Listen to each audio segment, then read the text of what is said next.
Здравейте, мили приятели! Днес ще творим нещо различно.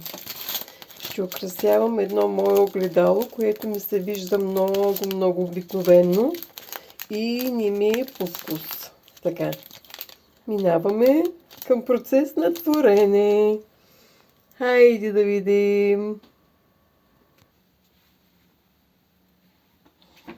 Така, вече сме готови с лепилото, което сега ще го размажа. Обаче моята котка нещо иска да върви натам. Затова малко прекъсвам. Така, бях забравила да залепя хартиено тиксо, което го направих вече. И продължаваме.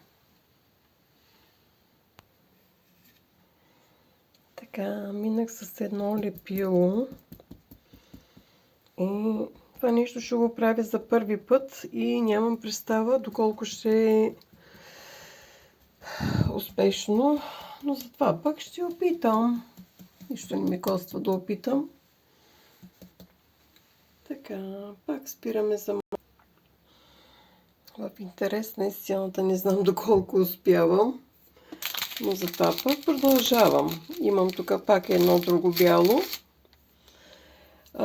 Дано да не съхне лепилото, това се моля само.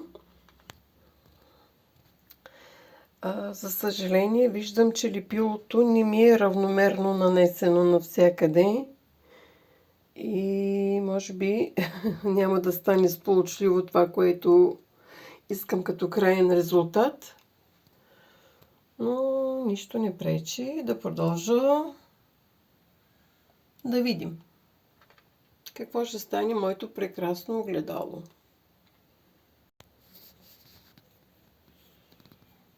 Мисля, че си отвори голяма работа.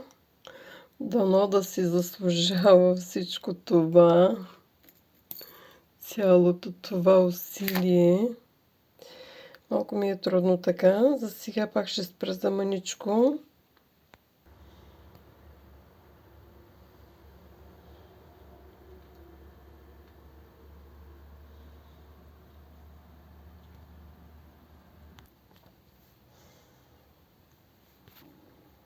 Така.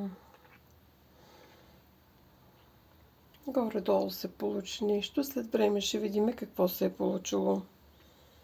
За сега толкова. Чакам лепилото да изсъхне. До скоро!